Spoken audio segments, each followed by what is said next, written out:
নমস্কাৰ ছাত্ৰ ছাত্ৰীসকল এডুফ্ৰী একাডেমীৰ আন এটা ভিডিঅ'লৈ সকলোকে স্বাগতম জনাইছোঁ। আজি আমি পঢ়িবলৈ লৈছোঁ সপ্তম শ্ৰেণীৰ প্ৰথমটি পাঠ ইংৰাজী পাঠ্যপুথিৰ হবিজ।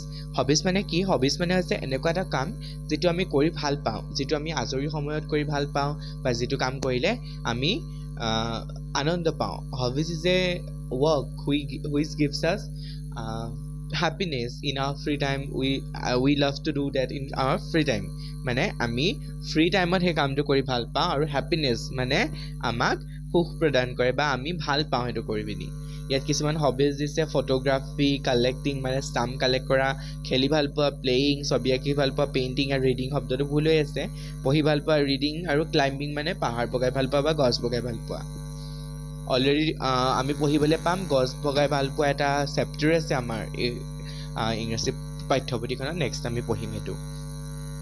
ইয়াত পঢ়িবলৈ কৈছে আমাক হবি পাঠটোৰ বিষয়ে। আমি মূল পাঠলৈ আগবাঢ়ি যাওঁ। We all love to occupy ourselves with different activities in our free time. আমি মানে সকলোৱে আমি কিছুমান কামত আমি নিজে কিছুমান কাম কৰি বিভিন্ন ধৰণৰ কাম কৰি আমি মানে ফ্ৰী টাইমত কৰি ভাল পাওঁ সেইটো কৈছে। We love to play different types of games মানে আমি বিভিন্ন ধৰণৰ খেল খেলি ভাল পাওঁ। We love to sing and dance আমি নাচি ভাল পাওঁ, আমি গাই ভাল পাওঁ। Draw and paint মানে আমি ছবি আঁকি ভাল পাওঁ, ৰং কৰি ভাল পাওঁ। ৰিড বুকছ এণ্ড ট্ৰেভেল আমি কিতাপ পঢ়ি ভাল পাওঁ আৰু কি কৰি ভাল পাওঁ? ফুৰি ভাল পাওঁ। এতিয়া গৰমৰ বন্ধ দিব তোমালোকৰ লাহেকৈ, কি কৰিবা? সকলো ফুৰিবলৈ যাবা। ফুৰিবলৈ যোৱাৰ লগতে চবেই নিজৰ অকণমান আজৰি সময় পালেই তোমালোকে নিজৰ প্ৰিয় কামবোৰ কৰিবা, খেল খেলিবা, সেইখিনি কথাকে কৈছে ইয়াত। These activities gives us pleasure. These activities মানে কাৰ্যকলাপ, give মানে আমাক দিছে, us মানে আমাক, give us দিছে pleasure মানে হৈছে আনন্দ বা সুখানুভূতি। As people say, all work and no play can make our life dull মানে আমি যদি অকল কামেই কৰোঁ বা ন' প্লে মানে ইয়াত সাধাৰণতে খেলা বুজাইছে প্লে শব্দটোৱে, কিন্তু ইয়াত বুজাইছে আমি যদি আমাৰ নিজৰ ভাল লগা কামবোৰ নকৰোঁ, অকল যদি পঢ়া শুনাতে লাগি থাকোঁ, যদি আমি ষ্টুডেণ্ট হয় বা কাম কৰাতে লাগি থাকোঁ, যদি আমি কাম কৰা মানুহ হয়, তেনেহ'লে আমাৰ লাইফটো মানে ডাল মানে আমাৰ লাইফটোত একো মানে সুখ অনুভৱ কৰিবলৈকে তেনেকুৱা মুহূৰ্ত নাথাকিব যে আমি আমুক কামটো কৰি ভাল লাগিছে, মনটো ভাল লাগিছে, তেনেকুৱা মুহূৰ্ত আমাৰ নাথাকিব সেইটো কৈছে। যদি তোমালোকৰ আহিব পাৰে যে if all work and no play can make our life what বা কি কৰিব পাৰে আমাৰ লাইফটো যদি আমি অকল কামেই কৰোঁ, নেখেলোঁ বা আমাৰ প্ৰিয় কামটো নকৰোঁ। There should be a combination of work and play that makes our life happy মানে তাত আমি কামো কৰিব লাগিব বা পঢ়িবও লাগিব, তাৰ লগতে সমানে সমানে আমাৰ ভাল লগা কামটো আগবঢ়াই নিব লাগিব সেইটো কৈছে। Activities which give us fun and joy are hobbies. তোমালোকৰ এইটো প্ৰশ্ন আহিব পাৰে, হোৱাট ইজ হবিজ? হবিজটো কি হ'ব? Activities which give us fun and joy are hobbies. এনেকুৱা ধৰণৰ কাৰ্যকলাপ, এনেকুৱা ধৰণৰ কাম যিয়ে আমাক মানে আনন্দ দিয়ে আমি কৰি ভাল পাওঁ, সেই কামখিনিকে হবি বুলি ক'ব পাৰি। প্ৰথম পেৰাগ্ৰাফটো হৈ গ'ল। There are many kind of hobbies কৈছে। there are বহুত many kinds of hobbies মানে বিভিন্ন ধৰণৰ হবি থাকিব পাৰে। কোনোবাই শুই ভাল পাওঁ বুলিও কৰিব পাৰে, সেইটো হবি হৈ যাব পাৰে। কোনোবাই ছবি আঁকি ভাল পায়, কবিতা লিখি ভাল পায়, কোনোবাই গান শুনি ভাল পায়, কোনোবাই নৃত্য চাই ভাল পায়, কোনোবাই বিহু কৰি ভাল পায়, বিভিন্ন ধৰণৰ হবিজ হ'ব পাৰে। Some are indoor activities and some are outdoor activities. ইয়াত চোৱা ইনডোৰ আৰু আউটডোৰ দুটা কথা কৈছে। আমি এক্টিভিটিজ মানে কি গম পালোঁ, এক্টিভিটিজটো হৈছে কাৰ্যকলাপ। এতিয়া ইনডোৰ আৰু আউটডোৰ, some are মানে কিছুমান হৈছে ইনডোৰ আৰু কিছুমান হৈছে আউটডোৰ। ইনডোৰ, ইন মানে ডোৰ মানে কি দৰ্জা, ইন মানে কি ভিতৰত, মানে দৰ্জাখনৰ ভিতৰৰ কথা বুজাইছে।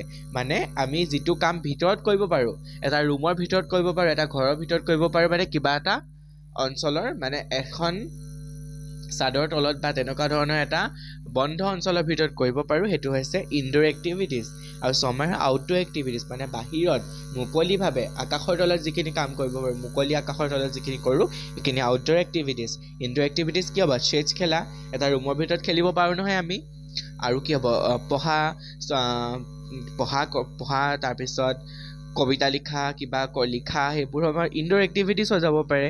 তাৰপিছত আউটডোৰ এক্টিভিটিজ কি হ'ব? আউটডোৰ মানে আমি খেলিবলৈ যোৱা বা আমি মুকলি পথাৰত গৈ ছবি অঁকা, মুকলি পথাৰত গৈ সাঁতোৰা বা নদীত সাঁতোৰা, তেনেকুৱা ধৰণৰ কামবোৰ আউটডোৰ এক্টিভিটিজত হ'ব পাৰে।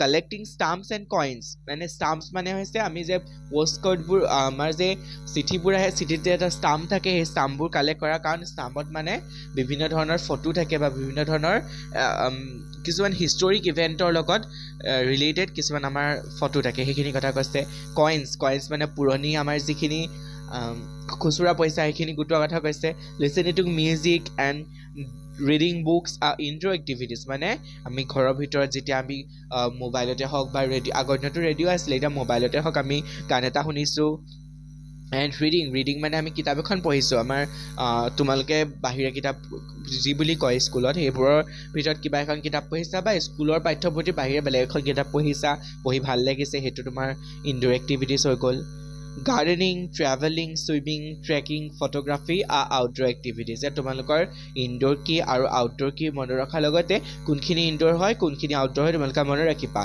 আহি যাব পাৰে যে হোৱাট আৰ চাম ৰাইট চাম আউটডোৰ এক্টিভিটিজ ৰাইট চাম ইনডোৰ এক্টিভিটিজ তোমালোকৰ প্ৰশ্ন আহিব পাৰে গাৰ্ডেনিং মানে হৈছে কি আমি ফুলনি বাগিচা কৰা বা সৰুকৈ পাচলি বাগিচা এখন কৰা এইটো কথা কৈছে ট্ৰেভেলিং মানে ফুৰিবলৈ যোৱা ফুৰি ভাল পোৱা কথাটো কৈছে ছুইমিং মানে সাঁতুৰি ভাল পোৱা কথা কৈছে ট্ৰেকিং মানে কি হৈছে পাহাৰ বগোৱা বা তেনেধৰণৰ যি উখৰা মুখৰা জেগা বা তেনেধৰণৰ আমাৰ আমোদজনক বা আমাক আমোদ প্ৰদান কৰা কাৰ্যসমূহৰ কথা কৈছে ফটোগ্ৰাফী ফটো মৰা আৰু outdoor activities playing and painting R both indoor and outdoor activities কেনেকৈ হ'ব প্লেয়িং আৰু পেইণ্টিং মানে খেলা আৰু ছবি অঁকা দুইটা আউটডোৰ হ'ব পাৰে ইনডোৰ হ'ব পাৰে কৈছে কেনেকৈ কৈছে কাৰণ প্লেয়িংটো কি প্লেয়িং মানে আমি ঘৰৰ ভিতৰতো এখন খেলিব পাৰোঁ লুডু খেলিছোঁ ঘৰৰ ভিতৰত বাহিৰতো খেলিব পাৰোঁ ফুটবল খেলিছোঁ মুকলি পথাৰত পেইণ্টিং মানে কি ঘৰৰ ভিতৰতো আমি এখন ষ্টিল ছবি আঁকিব পাৰোঁ টেবুলত বহি আৰু বাহিৰত কি কৰিব পাৰোঁ আমি মুকলি পথাৰ এখনত গৈ গছ এজোপাৰ তলত ৰৈ ছবি আঁকিব পাৰোঁ এনেকৈ কৈছে প্লেয়িং আৰু painting R both indoor and outdoor activities তেনেহ'লে আজিলৈ ইমানেই আৰু নেক্সট ক্লাছত আমি নেক্সট পাৰ্টটো পঢ়িম